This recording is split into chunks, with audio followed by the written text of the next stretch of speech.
Hello and welcome to the first episode of the University of Worcester's Study Skills podcast. And in the room with me I have Ruth Edge, Christina Wright and Kieron Dann from the Centre for Academic English and Skills, and Sykes and me, Kate Courage from Library Services. And today we're talking about criticality. We're going to start by defining it. So what do we mean by criticality? Okay, so I think criticality is making your own viewpoint heard based on an analysis and evaluation of all the evidence. So you look at all your source material around a subject, and then you analyse it, you evaluate it, and then you, in order to produce a viewpoint that you can defend or an argument that you can defend. That's how I understand criticality. So it's making your own viewpoint known, but based on analysis and evaluation of evidence. So it goes hand in hand. Expressing your own voice is so important in academic writing, but you need to express your own voice with justified support. So you need to be researching that evidence, choosing correct evidence and appropriate evidence for what you are trying to state, and using that carefully, including the how you would present it through the referencing, whether you paraphrase it, quote it, or summarise it and cite it appropriately. Yeah, I think absolutely from a library perspective, helping people pick the right evidence feels really important, because you often think of it, don't you, as kind of joining in a conversation. So you want students to feel confident joining in an academic conversation, but to do that you've got to be picking the sources that mean you're in the conversation with the right people. So You've got to have the right people in the room. Exactly. So there's things that you might stumble upon on the internet may not necessarily be written by people who are actually experts in that field. So making sure you've got really good quality academic sources to engage with is really key. That's part of criticality, deciding which sources are good academic, genuine sources and relevant sources. Absolutely. So Kate, if I'm just beginning and setting out, how do I know what's going to be a good source? How do I know who's the expert and who's not? It's a really good question, isn't it? And I suppose maybe perhaps I'm bound to say this, if you start at the library and you start by looking at what's been published in the field, and you can check who your authors are. You can look and see, is this somebody who actually is an expert in this area? What else have they published? Where do they work? Are they a university professor in this area? It's going to be a good start. It's not to say, is it, that some of the sort of more free and open sources won't be useful at some point in your degree, because in many cases they may be. But I just think if you want to be confident that you've picked a good quality academic source, go for something published in the academic book or journal, and the library does help, doesn't it, to get to those sources to start you off. Would you agree, Rose?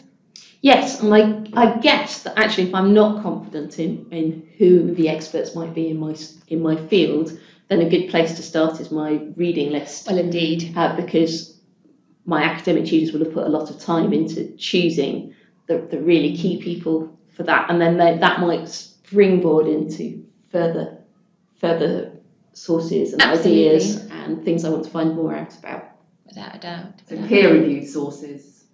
Yeah, absolutely. Yeah, because the gold standard is academic sources that have been peer-reviewed. Let's not forget the just general for understanding your title, for understanding what you need to write. There's no reason why you don't just Google certain topics. Now the choice when it comes to critical thinking and reading is what you're going to use. The obvious one is Wikipedia. It's good for a bit of background, but you're not going to use that. Yeah. And I think most students would be aware of it, but it does have worth. These publications are worthy as some background, but then you've also got to think carefully as to how valuable they are, and then you take it one step further into the realms of peer-reviewed sources to back up a particular argument.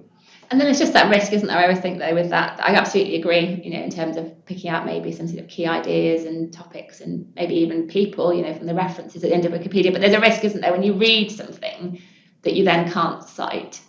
Are you going to accidentally plagiarise it because you can't put Wikipedia in your reference list? So, which again is background is criticality, isn't it? Yeah. Because you've got to be very careful what you're doing. Yeah. Making sure that you're not making, perhaps subconscious mistakes of citing these sources almost unknowingly. Yeah.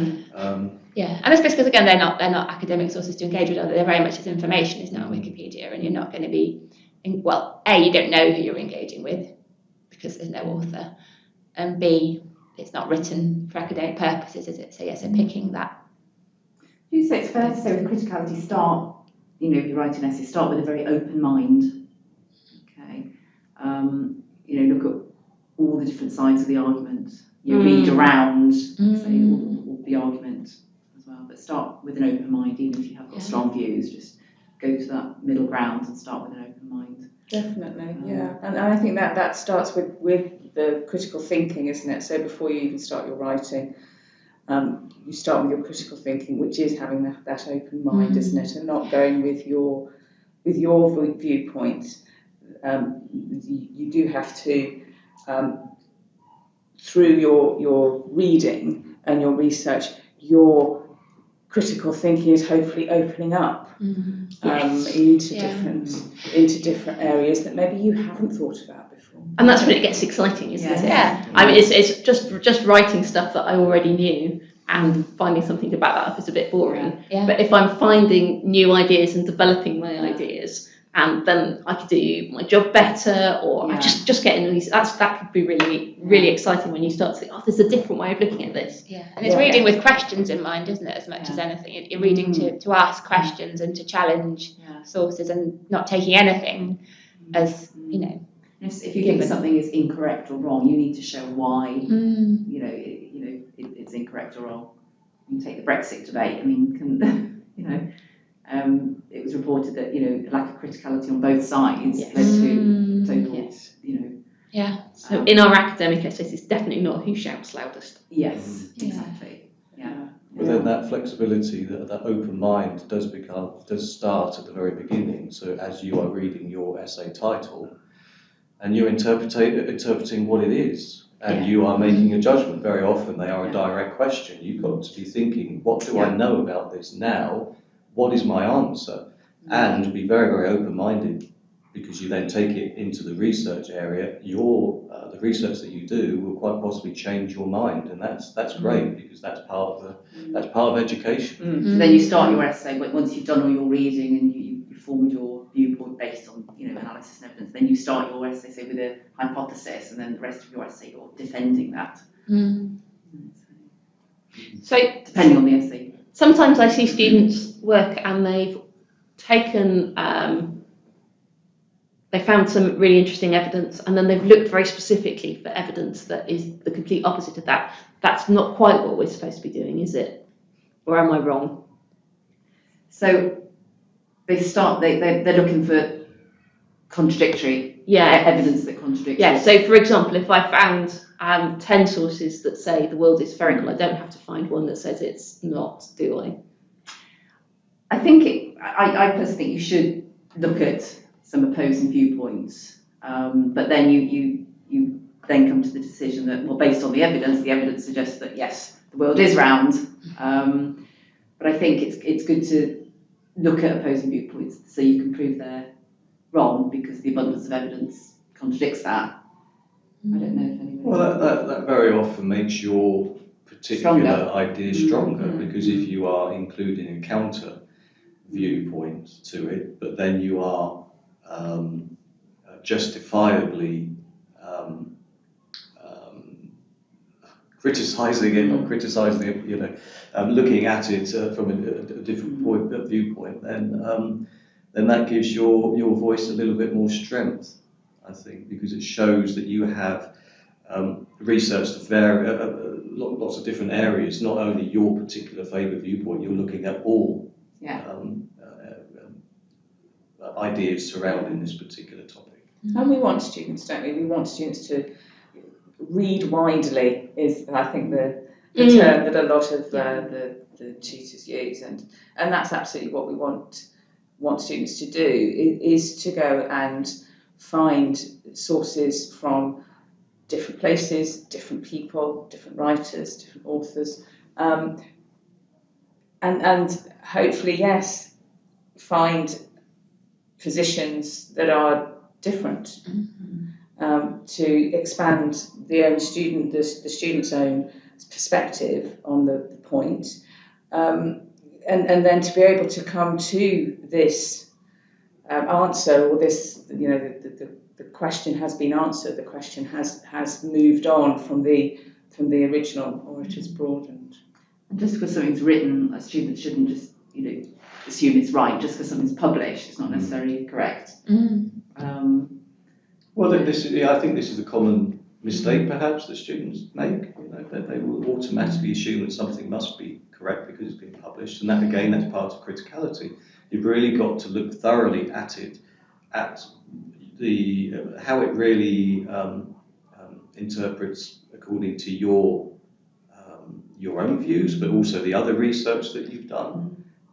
So don't just accept. You've got to question, and that's really what criticality is all about. Yeah, absolutely. So it's that thing, isn't it? Sorry, just trying to make sure you're finding good quality, often published academic sources.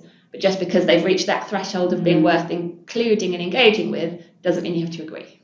Exactly. Yeah. So we found all our brilliant resources, and that's helped us develop our thinking. How do we set about the problem of writing about our new ideas? Well, hopefully the reading that you've done, as you are reading, you're making a plan of these different ideas, the ideas that you want to include in your topic, and they will generally be based upon a lot of the themes that you've been reading about, and you think that they're worthy of expansion. So that plan is there, hopefully already written, and you start filling that out. Basically, you start the process of writing an essay based upon those skeleton ideas. I mean, you can make a statement, each paragraph you can make a statement which is your viewpoint, possibly the topic of the paragraph, and then give evidence from sources to show how to support that viewpoint. Different parts of the plan will very often represent the topic sentence of a paragraph. So imagine that just a very brief note that you've made about a particular idea, that in its short form could be your topic sentence. And from that, to make a good paragraph, you are introducing that topic sentence, very often written in your own voice, because that's important, of course. And then through the rest of the paragraph, you're justifying that particular idea through the use of evidence, that thoroughly researched, critically evaluated evidence, and you're expanding upon that evidence and the idea through examples, and that's it. And once that's done, you move on to the next point, which will primarily be your next paragraph. So a lot of students come to see us and say, my tutor says I'm being too descriptive. How can I avoid this? What can I do? And again, it's just they've given lots of evidence and lots of analysis, lots of citations, drawing on sources, but they haven't actually made their own voice heard. They haven't actually drawn conclusions which they're presenting to the reader. So just a simple sentence, the evidence suggests that, or therefore the evidence suggests that, blah blah blah blah blah. Based on what they've written, well, that's their own voice. So it's just sometimes as simple as that. Yes, it can be a very small part of the paragraph. So the paragraph is made up mainly from the evidence that the student has collected through their reading. But yes, they have to hopefully either engage each sentence with a following sentence. So it's not just this almost list of paraphrases that have come from evidence. There are links between the sentences. There might be contradictory ideas within that paragraph as well, which shows that the student has done their reading and can evaluate sort of through their writing. They're showing that their evaluation is clear to get to their point, so they're making their point clearly at the end of it. And that could be just a very small, like you say, Chris, it could be just a very small sentence at the end where the voice of the student comes through. This evidence suggests that. And linking it always then back, isn't it, to that question that they're asking or they're answering rather. Yeah, it's that difference between being descriptive and critical. What was the show not say? So you kind of get the experts having a conversation together on the page, and then you contribute to that Yes. conversation at the end of Yes. the paragraph. Yeah, that's a nice way of That's putting it. really Yeah, that's lovely. really good. Yeah. I'm going to copy that. And having the confidence to put your voice there alongside the voices of those experts. Mm. You're the voice of the narrator, basically. So you've got all of these different ideas. You are the glue within this essay. So you are perhaps introducing these ideas through your topic sentences and then merging one to another, perhaps through the use of cohesive words. However, Brown suggests, so you're looking at this contrasting point. So just by putting these together, you are in control of how you're using these different ideas, these different voices, and how they represent what you ultimately want to say throughout your essay. So that even use words like however, furthermore. I mean, that's criticality, because you're showing that you've identified contrast. Or similarly, Brown states that blah blah blah. You're indicating you've seen a similarity. So you've seen two people with similar views. So that is part of criticality. It's using those type of words as well. Plus the use of the reference words that you have, or referring verbs. So Brown proves something to be true. Well, you're clearly stating that you have absolute faith in what Brown is stating. Compare that to Brown implies. Then there's less certainty there. You are in control of which words you're presenting. That's your own voice coming through.